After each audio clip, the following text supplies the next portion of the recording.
Շնորհակալություն պատվարժան դատարան, լսեցի հանրային մեղադրողի դիրքորոշումը, որը կարծում եմ դասական իմաստով հանդիսանում է նույնիսկ այն ելակետային տվյալները, որոնք ներկայացվեցին, կիսաճշմարտություն։ Օրինակ, հանրային մեղադրողը իր խոսքում չվկայակոչեց, որ 2025 թվականի դեկտեմբերի 1-ի դատավոր Պապոյանի կողմից կայացված որոշման դեմ ներկայացվել էր վճռաբեկ բողոք գլխավոր դատախազի կողմից, որը վարույթ չէր ընդունել։ Կարծում եմ կարևոր ելակետային տվյալ։ Երկրորդ ելակետային տվյալը, որը չներկայացվեց, ինձ նաև պատվարժան դատարանը հաստատել էր, որ 2025 թվականի դեկտեմբերի 1-ի որոշումը իր իրավական հետևանքների ներգործության տեսանկյունից ոչ թե դեկտեմբերի 1-ի որոշումը, այլ 2025 թվականի օգոստոսի որոշում, որտեղ վերաքննիչ քրեական դատարանի որոշումը փաստացի վերաբերում էր օգոստոսին Արթուր Սարգսյանի նկատմամբ կալանքը 3 ամսով երկարաձգելու վերանայելուն ուղղված այն փաստարկի հիման վրա, որը ներկայացվել էր։ Այսինքն Արթուր Սարգսյանի տնային կալանքի ներքո գտնվելու պատշաճ վարքագծի գնահատումը ոչ թե պետք է իրականացվի դեկտեմբեր ամսից, որը կրկին երկար ժամանակահատված է պատվարժան դատարան, այլ նույնիսկ օգոստոս ամսից։ Հիմա ես իրականում պատվարժան դատարան, եթե այդ հնարավորությունը կլինի եւ մենք կկարողանանք իսկապես ստանալ դիրքորոշում հանրային մեղադրողներից, թե ուղիղ հարցադրում տալ, հասկանում եմ, որ չեմ կարող, բայց եթե դատարանն էլ այդ հարցում, այսպես ասած, օժանդակի շատ կարևոր կլիներ։ Վերաքննիչ քրեական դատարանը նշել է, որ Արթուր Սարգսյանի խոչընդոտելու ռիսկը, այսպես ասած, նվազ աստիճանի է։ Եվ դրա որպես հիմնավորում նշել է այն, որ սույն քրեական վարույթով առավելապես գործ ունենք գաղտնալսումների հետ։ Հարցս հետևյալը կլիներ. Արթուր Սարգսյանը ինչպես պետք է խոչընդոտի այդ գաղտնալսումները։ Պայմանական, օրինակ, եթե տնային կալանքը չլինի որպես խափանման միջոց, ինչպես պետք է խոչընդոտի։ Անկեղծորեն եմ ասում, եթե կա դրա պատասխանը, ես ուզում եմ դա իմանալ։ Հետագա նաև գործունեության շրջանակներում, ընդհանրապես իրավական խորհրդատվության շրջանակներում, օրինակ դատարանի վարույթում գտնվող քրեական գործի, որտեղ ըստ վերաքննիչ քրեական դատարանի եւ կարծում եմ դրա վերաբերյալ վեճ չունենք, այս գործը առավելապես վերաբերում է գաղտնալսումներին։ Ոնց է հնարավոր դրան խոչընդոտել։ Օրինակ ինչ պետք է անի Արթուր Սարգսյանի նկատմամբ պայմանականորեն կիրառվում է վարչական հսկողություն, Արթուր Սարգսյանը գիշերը գալիս է Շենգավիթ նստավայր, թաքուն մուտքա գործում ու այդ գաղտնալսող սարքերի արդյունքում ստացված տվյալներին միջամտում է,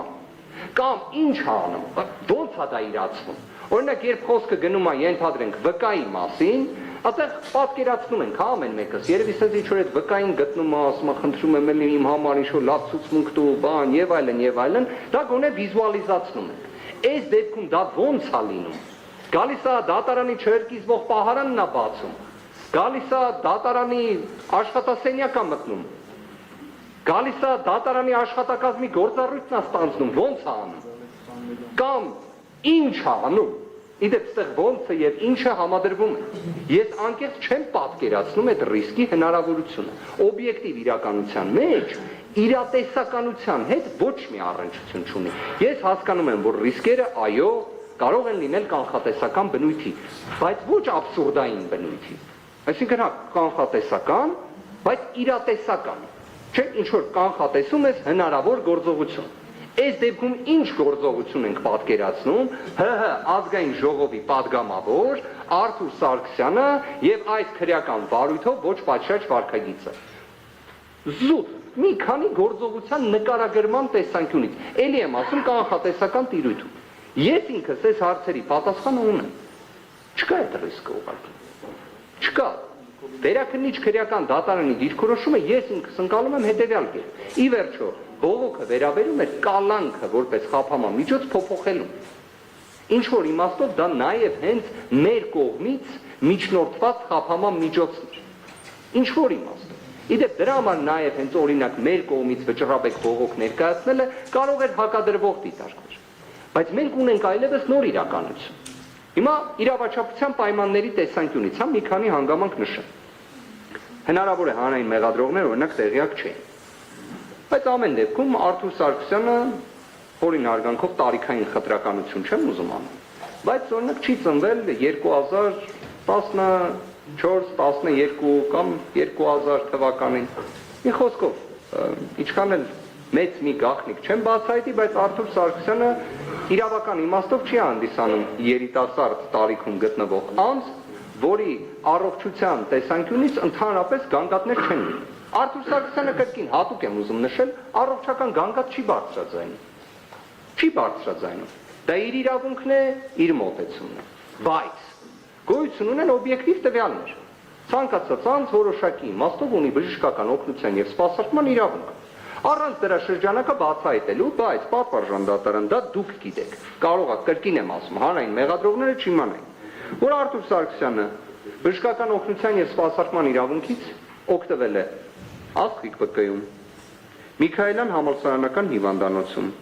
Իզմիրլյան բժշկական կենտրոնում, Հերացի թիվ 1 հիվանդանոց։ Այդ բժշկական օգնության եւ սպասարկման իրացումը չի իրականացվել պրոբացիայի ծառայության ուղեկցմամբ, չի իրականացվել ոստիկանության ծառայողների ուղեկցմամբ, որովհետեւ զբաղված էին այլ անձինքան եւ այլն, բայց ես դա քննադատության ներքո չեմ ասում։ Հիմա իրականում այո, նաեւ բոլորս հիշում ենք ներքին գործերի նախարարի եւ արդարադատության նախարարի քննարկումները հանգեցրել են նրան, որ ոստիկանները տնային կալանքի ներքո գտնվող անձանց չեն ուղեկցում բժշկական հաստատություն։ Պրոբացիայի ծառայությունն էլ դեռևս չունի բավարար կարողություն ընդհանուր առմամբ նշվածը ապահովելու համար։ Արդյունքում մարդկանց բժշկական օգնության եւ սպասարկման իրավունքը թողնվում է բախտի քմահաճույքին։ Օրինակ կամ Սրբազան ջան, վերևն ասված ստացվի նորմալ լինի առողջական վիճակը։ Դատարանը ի տարբերություն դրա մեկ այլ մոտեցում է որդեգրել, ինքը թույլ է տվել անձի վարքագծի պատշաճության կանխավարկածով, որ այդ անձը ինքը գնա բժշկական հաստատություն։ Ես մեծ բացահայտում եմ անում։ Արթուր Սարգսյանը 4 բժշկական հաստատություն գնալով չի խոչընդոտել այս գործի ընթացքին։ Կարար չէ, օրինակ, ապացույցներին Միքայելյան համալսարանական հիվանդանոցում խոչընդոտած լիներ, որտեղ այդ ժամանակահատվածում ինքը փաստացի տնային կալանքի սահմանափակման ռեժիմում չի եղել։ Կարար չէ, օրինակ, Հերացի հիվանդանոցի գլխավոր բժշկի աշխատասենյակում լինեին ապացույցներ, որոնց խոչընդոտ էր, եւ փոխվեր այս ամբողջ գործի ընթացքը։ Գլխից վեր փոխվեր ամբողջ ընթացքը։ Այդ ռիսկերը ենթադրում եմ տեսել են հանրային մեղադրողները, բայց փարատելու հնարավորություն դեռ չեն տեսնում։ Չնայած 4 անգամ առանց ոստիկանների, առանց պրոբացիայի ծառայողների ուղեկցմամբ անձը լքել է տնային կալանքի կրման վայրը։ Իր պատասխանատվությամբ այցելել է ԲԿ, ոչ մի ոչ պատշաճ վարքագիծ չի դրսևորել, վերադարձել է տուն։ Իսկ ինչի համար օրինակ չկա ոչ պատշաճ վարքագծի տվյալ։ Առաջին, Արթուր Սարգսյանը ունի բավարար իրավագիտակցություն։ Արթուր Սարգսյանը ունի ներկայացուցչական մանդատ,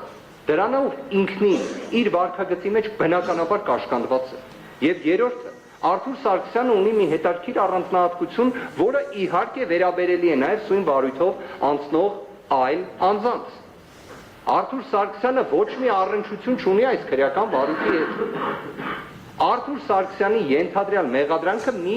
հանգամանքի վրա է կառուցված, որ ինքը սույն դատական նիստերի դալիճում գտնվող շատ մարդկանց հետ ունի մտերիմ հարաբերություններ։ Նույնիսկ արել է այն, ինչը այս քրեական վարույթով փաստացի քրեականացվում է։ Արթուր Սարգսյանը խոսել է։ Պատվարժան դատարան, իսկապես այս քրեական վարույթի առանձնահատկություններից մեկը նա է, որ ինքնին դիալոգը անկախ դրա բովանդակությունից, բայց քրեականացվել է Հայաստանում։ Այսինքն մեր բոլոր հայրենակիցները պետք է իմանան, որ երկխոսության մեջ մտնելով կարող է նաև մի օր հայտնվեն մեղադրյալի աթոռին։ Անկախ նրանից այդ երկխոսությունը 2 անձի միջև է, 3 անձի միջև է։ Արթուր Սարգսյանը որևէ կերպ առնչություն չունի իրեն մեղսագրվող արարքի հետ, բայց սա պայմանի վերաբերյալ հարց է, որին չեմ ցանկանում անդրադարձ կատարել այս փուլում։ Մյուս իրավաչափության պայմանը։ Նորություն չեմ ասի, պատվարժան դատարան 2026 թվականի փետրվարի 6-ին Եվ փետրվարի 7-ին փաստացի հրապարակվել է նախագահի հրամանագիրը, ըստ որի 2026 թվականի հունիսի 7-ին Հայաստանում տեղի են ունենալու ընտրություններ։ Ազգային ժողովի հերթական ընտրություններ։ Արթուր Սարգսյանը քաղաքական գործիչ, երբ նշում եմ, որ պատգամավոր է, դա նաև իրենից ենթադրում է իր քաղաքական գործունեության հանգամանքը։ Ինքնին խափանման միջոց չպետք է հակադրվի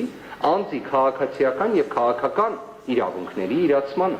որոնք երաշխավորված են թե Հայաստանի Հանրապետության սահմանադրությամբ, թե նաև միջազգային դաշնակցով Հայաստանի Հանրապետության կողմից վավերացված։ Հիմա այս պայմաններում Արթուր Սարգսյանի խափանման միջոցը այլևս չի կարող զուտ ձևական առումով դիտարկվի պատվարժան դատարան։ Այն պետք է դիտարկվի բովանդակային իմաստով։ Բովանդակային իմաստով ես գտնում եմ, որ Արթուր Սարգսյանի գործունեության սահմանափակումը այս դատարանին վերածելու է մեկ այլ քողարկված կամ ակնհայտ նպատակ հետապնդող մարմնի։ Այսինքն ինչի համար այս դատարանը պետք է ինչ-որ իմաստով միաձուլվի քաղաքական օրակարգի հետ, պետք է զերծ լինի դրանից։ Հենց դատական իշխանության կարևորագույն առաքելություններից մեկը հանդես գալն է որպես առանձին պետական իշխանության ճյուղ։ Հիմա մեկ այլ պետական իշխանության ճյուղի ձևավորման գործընթաց պետք է տեղի ունենա։ Արթուր Սարգսյանին դրանից մեկուսացումը փաստացի առաջարկվում է հանրային մեղադրողների կողմից։ Եվ որը փորձ է արվում հաստատել ձեր միջոցով։ Եվ դուք կարող եք դրան դուրս չտալ։ Անկեղծորեն ուզում եմ հասկանամ, օրինակ, սույն քրեական վարույթով, երբ 2025 թվականի օգոստոս ամսին քննարկվում էր Արթուր Սարգսյանի խափանման միջոցի հարցը, դրան հաջորդած ժամանակահատվածում, երբ որպես նոր ի հայտ եկած փաստարկ իմ կողմից ներկայացվել էր միջնորդություն կալանքը վերացնելու կամ այլ խափանման միջոց կիրառելու վերաբերյալ, ես շատ լավ հիշում եմ պատվարժան դատարան, թե ձեր պատճառաբանությունները, թե հանրային մեղադրողների հակադարձումները։ Իրենք գտնում էին, որ Արթուր Սարգսյանի պատշաճ վարքագիծը հնարավոր է բացառապես կալանքը որպես խափանման միջոց կիրառելու դեպքում։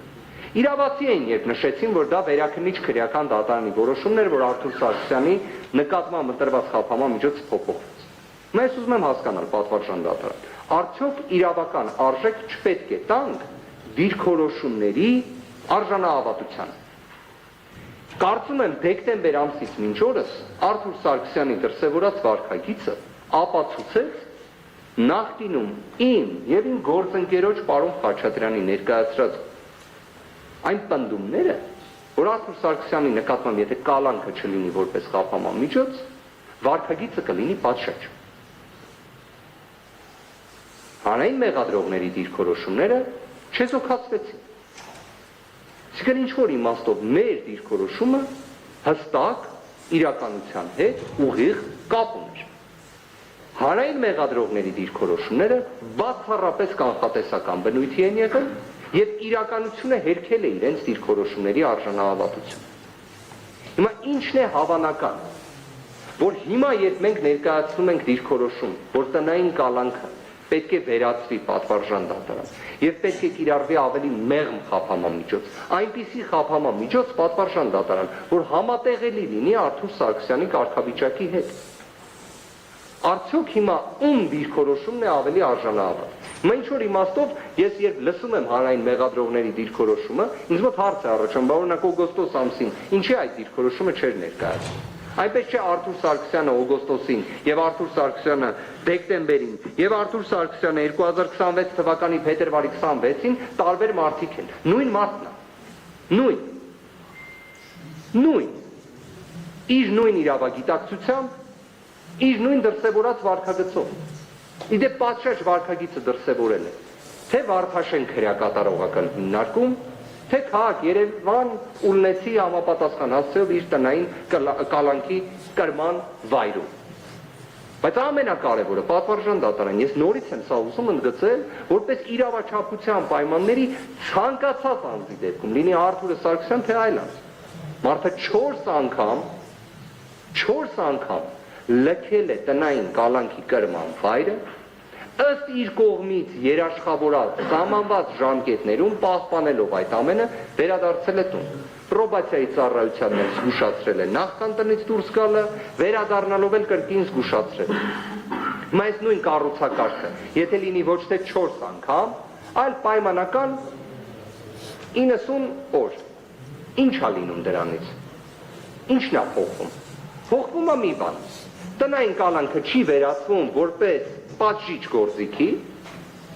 եւ Արթուր Սարգսյանի քաղաքացիական եւ քաղաքական իրավունքների ստացման հնարավորությունը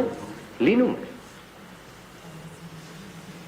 Չեմ կարծում, որ խորին հարգանքով իհարկե այլ գործընկերների նկատմամբ, բայց այս փաստարկը ելնելով Արթուր Սարգսյանի ներկայումս էլ падգամավորի կարգավիճակ ունենալուց բացառիկ փաստարկ է։ Վերջինս ներկայացուցչական մանդատով օժտված անձը, որը 8 ամիս է, չի կարողանում այն իրացնել։ Լավ 8 ամիս խափամա միջոցի ինտենսիվության պայմաններում որն է այն գերակայող արժեքը, որ այս խափամա միջոցը պահպանվի։ Հավասարակշռման տեսանկյունից որն է այն տվյալը, որը չեզոքացնում է այս դիրքորոշումը։ Պատվարժան դատարան հարցի կարևորությունը պատկերացնելու համար մենք չենք վկայակոչում ընտանեկան դրության հետ կապված հանգամանքները, որոնք բացահայտված են։ Դատարանը առավել քան պատշաճ տեղեկացված է դրանից։ Դրանից բխող դժվարությունները եւ այլն։ Բայց Արթուր Սարգսյանը իր այս երևի 5 տարիներով հենց ձևակերպեմ, որովհետեւ սա առաջին անգամը չէ, որ ապօրինի հետապնդվում է Արթուր Սարգսյանը։ Փորձը կա, դրա շրջանակներում դրսևորած վարքագիծը կա, կամքը կա, վճռականությունը կա, պատվարժան դատարան։ Ուղղակի այստեղ հարցը ուրիշ մի իրավիճակի է հանգում։ Տնային կալանքը կամ ընդհանրապես խափաման միջոցը, զուտ խափաման միջոց է, թե նաև քաղաքական գործընթացի խափաման միջոց է։ Քաղաքական գործընթացի խափանման գործիք է։ Այս տվյալին պետք է գնահատական տրվի։ Եվ ասեմ ավելին, պատվարժան դատարան, ի վերջո Արթուր Սարգսյանի նկատմամբ միայն տնային կալանքը չէ, որ կիրառված է, այլ նաև համակցված կիրառված է գրավը որպես խափաման միջոց եւ առավել քան բարձր գրավի գումար է սահմանվել վերաքննիչ քրեական դատարանի կողմից, որը պատվարժան դատարանի կողմից իհարկե չի փոփոխվել, նույնությամբ պահպանվել էր եւ տնային կալանքի երկարաձգման հարցը լուծվել էր դեկտեմբեր ամսին։ Պատվարժան դատարան,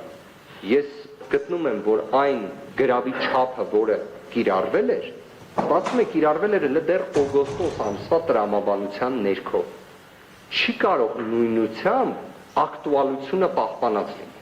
Բայց մենք այս պահին դիրքորոշում գրավի չափի նվազեցման չենք ներկայացնում։ Այսինքն նույնիսկ պատրաստ ենք խափաման միջոցի ավելի մեղմման ուղղված որոշման դեպքում համակցված պահպանելուն գրավը, որը կիրառված է։ Բայց իհարկե պատվարժան դատարան չեմ կարող նաև չբացահայտել, ես հասկանում եմ, սա նաև ինչ-որ իմաստով դատական համակարգի տիրույթում գտնվող հարցադրում է, բայց մենք ներկայացրել ենք դեռևս դեկտեմբեր ամսվա դատարանի կողմից 3 ամսով տնային կալանքը երկարաձգելու որոշման դեմ հատուկ վերանայման բողոք, որը վերաքննիչ դատարանը վարույթ է ընդունել եւ որոշել է այն իրականացնել գրավոր ընթացակարգով, դատական ակտի կայացման օրել նշանակվել է մարտի 5-ը։ Ես այսօր եմ ստացել նշված որոշումը, կարող եմ նաեւ փոխանցել դատարանին, որը ինչ որ իմաստով իհարկե իր ակտուալության տեսանկյունից խնդիր առաջացնում է, բայց նաեւ դատարանի հայեցողության տիրույթում է գնահատել այս ամենը, որտեղ հիմա ստացվում է, թե օրինակ վերաքննիչ քրեական դատարանը բավարարում է մեր կողմից ներկայացված բողոքը, այդ իմաստով հարց է առաջանում, հիմա մենք ինչ ենք քննարկում։ Ինչևէ, այս խնդիրը սա պարզապես բարձրաձայնում եմ, բոլոր դեպքերում թող դա արձանագրվի։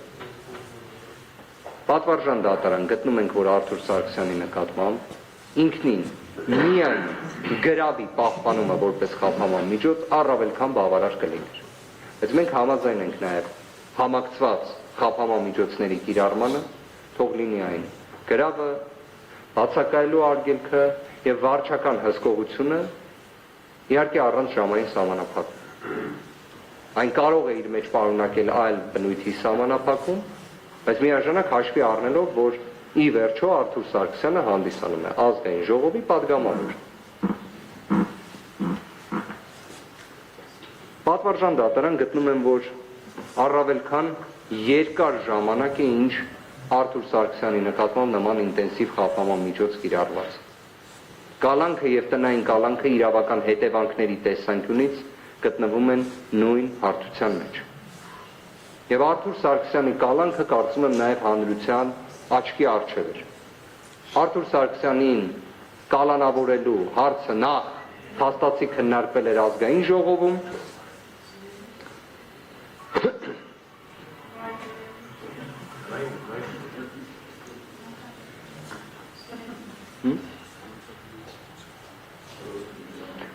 Արթուր Սարգսյանի խափանման միջոցի հարցը չէր քննարկվել բոլորի հետ միաժամանակ։ Այստեղ շատերը կարելի ասել մի քանի ժամվա տարբերությամբ ի սկզբանե կալանավորվել են։ Քանի որ Արթուր Սարգսյանի դեպքում արկա էր հենց նույն ազգային ժողովի պատգամավորի կարգավիճակը, խափանման միջոցի հարցը նախ քննարկվեց ազգային ժողովում։ Ինչ որ իմաստով նաև կարելի ասել հենց ազգային ժողովում էլ որոշումը կայացվել էր, որտեղ այն քաղաքական բնույթի որոշում էր, այսինքն օրինակ բոլորը գիտեին, որ Արթուր Սարգսյանը կալանավորվել է։ Իդեպ Արթուր Սարգսյանը իր ելույթում ազգային ժողովում նաև հենց ասել էր, որ վստահաբար իրեն կալանավորել են։ Երևի թե ես այն քիչ մարդկանցից էի, որ մտածում է ինչի տենց պետք է լինի եւ այլն, որտեղ ինչ որ իմաստով միշտ լավատեսությունը պահպանում եմ, բայց Արթուր Սարգսյանը ճիշտ էր։ Իրեն կալանավորել էին եւ փաստացի մինչ օրս էլ կալանավորված է։ Ես կարծում եմ ի վերջո կարելի է անել այնպես պատվարժան դատարան, որ Արթուր Սարգսյանը սխալ դուրս գա։ Կարծում եմ իսկապես եկել է այդ պահը, որ իրավունքը ճիշտ դուրս գա, այլ ոչ թե այլ կարծիքը, որը հաճախ իրականության հետ իհարկե ուղիղ առնչություն է ունենում, ելնելով, որ իհարկե սա երկրորդ քաղաքական հետապնդումն է Արթուր Սարգսյանը։ Պատվարժան դատարան անկեղծորեն եմ ասում, եթե գրավի հետ կապված հարցը լինի, որը կարող է նաև հենց ավելի, այսպես ասած, զսպող հանգամանքը լինել, եթե դատարանի հայեցողությունը գրավի չափի սահմանման տեսանկյունից անհրաժեշտ համարվի իրացնել, թող իրացնի։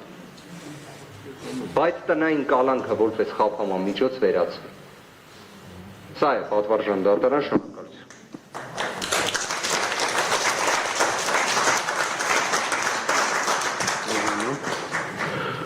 Պատվարժան դատարան միանում եմ գործընկերոջս կողմից արտահայտած դիրքորոշմանը, բայց նաև չեմ զարմանում, որ մեր հարգելի գործընկերները, հանրային մեղադրողները,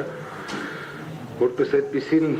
ասելիք չունեն Արթուր Սարգսյանի խափանման միջոցի մասով եւ մնում է միայն հղումներ կատարել նախորդ դատական ակտերին, նախորդիվ դիրքորոշում էին հայտնում, որ Արթուր Սարգսյանը, քանի որ նախկինում նրա նկատմամբ կայացվել է դատական ակտ կալանավորման, պետք է պարտադիր մնա անազատության մեջ։ Հիմա նորից հղում են անում նախորդին։ Այնպես չի, որ մենք վերաքննիչ դատարանի որոշումից հետո ինչ-որ խանդավառության մեջ ենք ընկել կամ համաձայնենք, որ Արթուր Սարգսյանը պետք է պարտադիր տնային կալանքի ռեժիմում գտնվի, որովհետև հիմա ստիպված եմ լինելու թարմացնել բոլորի հիշողությունը կամ չգիտեմ ով հեռուստացույցանայում արդեն ինքը տեսած կլինի այդ ամեն ինչը։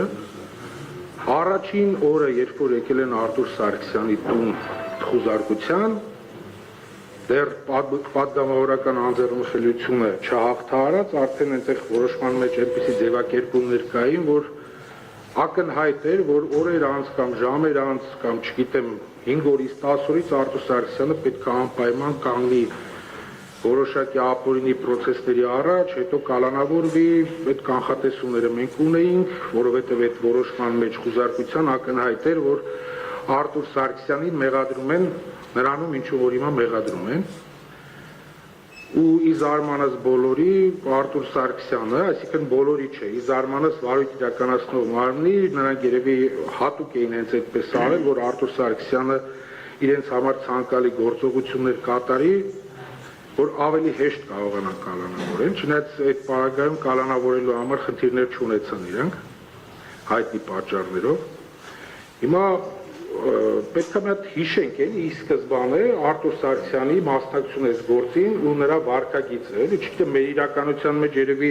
շատ է հանդիպում դեպքեր, երբ որ մարդը գնում է քննչական մարմնի առաջ 7 ժամ սպասում է, որ իրեն ձերբակալեն։ Հիմա ասում եք, եթե ազատության մեջ հայտնվի, կարող խոչընդոտի գործի քննությանը կամ վարույթին, ապացուցման պրոցեսին, հիմա ապացույցների հետազոտմանը, չգիտեմ որ փուլում գտնվում ենք, ինչ-որ մի հատ մտածածին հա հիմք փորձում եք առաջ բերել։ Իմ համար օրինակ շատ զարմանալի է ու չեմ կարողանում հասկանալ ոնց կարելի է չտեսնել տեսանելին, այդ համառորեն չտեսնել տեսանելին, էլի մենք հասուն մարդիկ ենք ու իրավաբաններ ենք։ Հիմա կանխատեսական դատողություններից ենք խոսում, բայց գործով արձանագրված են մի շարք փաստական հանգամանքներ, իրողություններ։ Հիմա մենք ինչի մասին խոսում ենք, գործում դրա վերաբերյալ առկա է փաստ։ Հիմա դրան հակադրվում ենք, հնում ասում ենք, եթե Արտուր Սարգսյանը հայտնվի ազատության մեջ, կարա խոչընդոտի գործի քննությանը։ Իմ համար օրինակ անհայտ այդ ողջամտության սահմանը որտեղով է անցնում, էլի։ Կա արդյոք ողջամտության սահման, էլի, մի օր մի պահի լինելու է այդ ողջամտությունը, այդ խափամիջոցները քննարկելու ժամանակ։ Ստանդարտ ձևակերպումներ մենք անընդհատ լսում ենք, վերացական դատողություններ, մերկապարանոց դատողություններ մենք բոլորս լսում ենք։ Բայց այդ դատողությունները վերջիվերջո պետք է հիմնված լինեն տեղի ունեցած, իրական կյանքում տեղի ունեցած իրադարձությունների վրա։ Հիմա կոնկրետ իմ համար, կարծում որ շատ մարդկանց համար կարևոր են իրական կյանքում տեղի ունեցած իրադարձությունները, որոնք բանական մարդու համար տեսանելի են, ընկալելի են, ինչ-որտեղ նաև շոշափելի են, կարող ենք այդ փաստաթղթերը վերցնել ու ծանոթանալ։ Այդ ամեն ինչը մենք չտեսնելու ենք տալիս ու ֆիզիկայի, չգիտեմ ինչ կանոններին հակառակ համառորեն տեսնում ենք անտեսանելի։ Պատվարժան դատարան, այս դատողություններից հետո իմ գործընկերը եւս մեկ փաստարկ քաշեց առաջ։ Այդ 4 անգամ, երբ որ Արտուր Սարգսյանը պետք է այցելեր բժշկական կենտրոն, իհարկե դատարանի թույլտվությամբ, ես ինքս կապ եմ հաստատել ոստիկանության տարածքի ստորաբաժանման ներկայացուցիչների հետ, խնդրել եմ, որպեսզի կազմակերպեն Արտուր Սարգսյանի ուղեկցումը, որպեսզի ավելնորդ շահարկումներ չլինեն, ինձ տեղեկացրել են, որ իրենք ներքին հրաման ունեն, որ տնային կալանքի ռեժիմում գտնվող անձանց միայն տեղափոխում են դատարան կամ վարույթ իրականացնող մարմին։ Հետևաբար Արտուր Սարգսյանը անխոչնդոտ, այն գործին խոչնդոտող Արտուր Սարգսյանը, էլի, սենց ճակերտների մեջ ձևակերպենք, անխոչնդոտ գնացել է եւ իրացրել է իր իրավունքը։ Այն մարդը, ում վերագրվում է լավ մտադրություն, որ կարող է ազդի գործի բնականոն ընթացքի վրա, զարմանալիորեն չի կատարում այդ անարքը։ Ու մենք ունենք այդ ամեն ինչը։ Մենք ներկայացրել ենք փաստաթղթերը, որ օրինակ 2 ժամ, մի ժամ, 3 ժամ Արտուր Սարգսյանը հնարավորություն է ունեցել դուրս գալու տնային կալանքի կրման վայրից, մեկնելու այլ վայր, հետո վերադառնալու։ Ու այդ ընթացքում նորություն ասեմ, ոչ մի բան չի կատարվել, բացի ստուգումներից, հետազոտություններից։ Հիմա այդ պարագայում նորից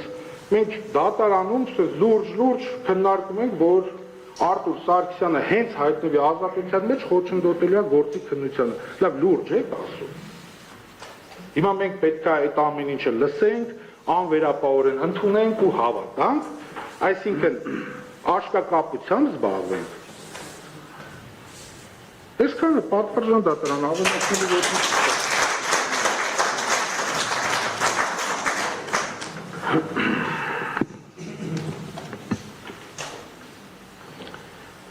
Նախ եւ առաջ վերահաստատում եմ, որ ինձ առաջադրված մեղադրանքը չեմ ընդունում, այն համարում եմ բացառապես քաղաքական հետապնդում, որի նպատակն է ոչ թե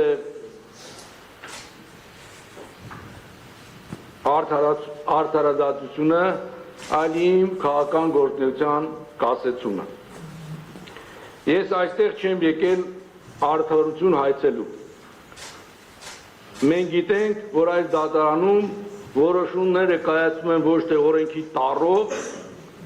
այլ ինչ-որ քաղաքական վերնախավի կաբինետներում։ Ես պատրաստ եմ ապացուցել իմ անմեղությունը, բայց Գիտենք,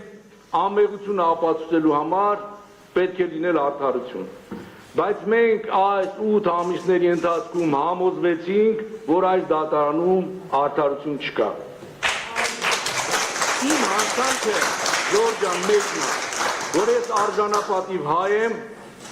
սյունեցի եմ, ներկայացնում եմ մի մարդ, որը երբեք չի հանձնվել եւ չի լռել։ Շնորհակալություն։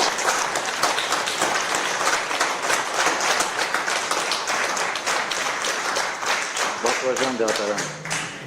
Ես կարծում եմ շատ կարևոր է, որ ոչ միայն որպես ֆիզիկական անձ Արտուր Սարգսյան դիտարկել, այլ որպես ազգային ժողովի падգամավոր, այսինքն մի անձի, ով իր դաշինքով, եթե չեմ սխալվում, շուրջ 270,000 քվե է վերցրել եւ իրավունք է ստացել եւ պարտականություն, որպեսզի այդ բազմահազար անձանց իրավունքները իրականացնի օրենսդիր իշխանությունում։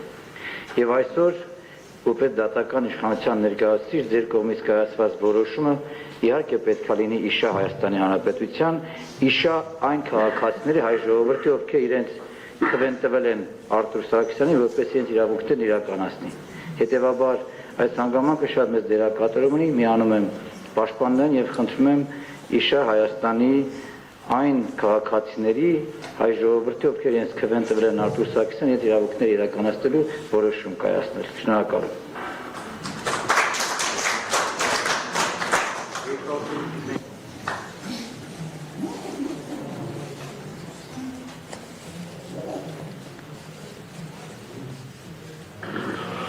Շնորհակալություն պատվարժան դատարան, ես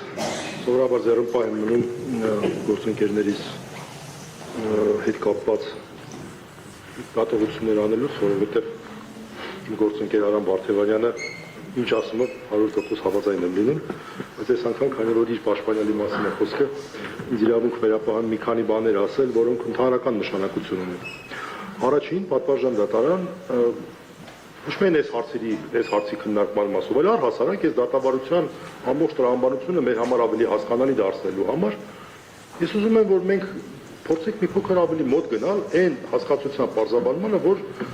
ինչ որ բանի ռիսկ կամ ինչ որ բանի հավանականություն հասկացությունն է։ Այդ ռիսկը, այդ հավանականությունը ինչ մեթոդաբանությամբ է գնահատվում։ Դա գեղարվեստական մեթոդաբանություն է, դա մաթեմատիկական ինչ որ մեթոդաբանություն է, դա ինչ որ հանգամանքների հաշվառման մեթոդաբանություն է։ Օրինակ, շատ պայմանական բան եմ ասում, որքան կլիներ հավանականությունը, որ ինչ որ մի խոցելի խմբի, որի նկատմամբ քաղաքական իշխանությունը քաղաքական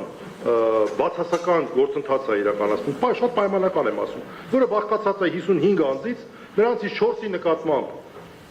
6 դատական process լիներ, այդ 6-ը իրականացվեր 30 դատավորներից միայն 2-ի կողմից։ Դրա հավանականությունը ինչքան է։ Դրա հավանականությունների տեսություն, գիտություն կա, որ ասում է մոտա 0-ի։ Հիմա նույնպես մոտա 0-ի այն բանի հավանականությունը, որ հանրային մեղադրողները ներկայացնում են կապված բոլորի, այդ թվում նաև Արտուր Սարգսյանի հետ միջամտելու ինչ որ գործընթացների։ Ինչին կարելի է միջամտել, շատ է խոսվել, հիմա նույն բանը չեմ ուզում ասել։ Դատարանին խնդրեի, որպեսզի դատարանը ավելի հասկանալի դարձներ մեր համար process-ը, նշելով թե ինչ մեթոդաբանությամբ այդ գնահատականատրվում ռիսկերի հետ կապված։ Այո, մենք մի քանի բան հասկացել ենք այս ընթացքում։ Ես ուզում եմ նաև դրական ասել, օրինակ, երբ որ առողջական խնդիրներ են լինում, դատարանը դրանց ուշադրություն է դարձնում, դա կարևոր է։ Բայց մեր համար նաև իրավական process-ի առումով շատ կարևոր է, որ մենք հասկանանք այս հավանականությունները ինչպես է գնահատվելու, որովհետև մենք բազմաթիվ գնահատողական հարցերի ենք շուտով անդրադառնալու։ Խափանման միջոցների հարցերը քննարկել ավարտելուց հետո։ Երկրորդը, ի վերջո մեղադրանքների մասին շատերս ենք խոսում եւ դատարանն էլ հիմք ընդունելով տարբեր կարծիքներից այն կարծիքը, որ այս փուլում դա քննարկման առարկա չի, բազա է, որ ծառայի մեղադրողներն էլ այդ մոտեցման կողմնակիցներ, որ հիմնավոր կասկածը քննարկման առարկա չի։ Բայց շատ կներեք, պատվարժան դատարան, մենք ես չեմ կարողանում ինձնից վանել այն միտքը, որ հայտնի Կավկայի process-ի մեջ ենք մենք գտնվում, որ մարդը այդպես էլ մինչև վերջ չհասկացավ, թե ինչու է մեղադրվում։ Եվ բոլորին է դա վերաբերում։ Չի կարող նման ծառագույն մեղադրանքը նույն բովանդակությունը ունենալ բոլոր 18 անձի մասով։ Դա նույնպես հավանականությունների տեսության տեսանկյունից անհավանական բանի մասին է խոսքը։ Եվ վերջապես երրորդը պատվարժան դատարան։ Այո, դուք դրական որոշումներ եք, հավեմատաբար դրական որոշումներ եք կայացնում, բայց անգամ այդ հավեմատաբար դրական որոշումների կիրառման ժամկետի մասով մեր համար տեսանելի է, որ դա ոչ թե խափանման միջոցների հետ կապված տրամաբանություն է այստեղ աշխատում, այլ պատժողական, որովհետև նույն Վահագն Չախալյանի մասով դատարանը կայացրեց քայլ առաջ որոշում, բնականաբար անազատությունը դա չի քննարկվում։ Քայլ առաջ որոշում, որ նա իր կալանքը պետք է կրի ոչ թե բանտում, այլ տանը։ Բայց դատարանը անհասկանալի է, թե ինչու է միշտ այդ ուժի մեջ մտնելու ժամկետ սահմանում նախորդ որոշման վերջին օրը։ Չէ՞ որ խափանողական տրամաբանությունը եւ պատժողական տրամաբանությունը էապես իրարից տարբերվում են։ Այսինքն, եթե դատարանը գնահատում է այս պահի դրությամբ, որ ռիսկերը որոշակիորեն նվազել են, չէ՞ որ դատարանը չի գնահատում, որ այդ ռիսկերը նվազելու են ուղիղ մարտի 4-ին, ասենք օրինակ կեսգիշերին։ Սա նույնպես մեր համար ցավալի արձանագրման հնարավորություն է տալիս, որ մենք այստեղ գործ ունենք ոչ թե խափանման միջոցների քննարկման, այլ պատժողական միջոցների քննարկման հետ։ Անկամ դատարանի կողմից դրական որոշումներ կայացնելու պարագայում։ Միանալով միջնորդությանը, դատարանին խնդրում եմ նաև հաշվի առնել մի հանգամանք, որը 18-ից ընդամենը 2 կամ 3 անձին են վերաբերում, դա քաղաքական գործոնն է, հիմա էլ քաղաքական process է սկսվում, դա նույնպես այն գործոնն է, որը քրեական դատավարության օրենսգրքի հիման վրա ենթակա է թիվս այլ գործոնների քննարկման, որովհետև քաղաքական գործունեությամբ զբաղվելու գործոնը մեր սահմանադրությամբ ամրագրված կարևոր երաշխիքներից մեկն է։ Խնդրում ենք այնուհանդերձ, չնայած տարբեր սպասումների, կայացնել մեզ զարմացնել դրական որոշում։ Շնորհակալություն։ Ոստակիցները ցանկանում են արտահայտվել։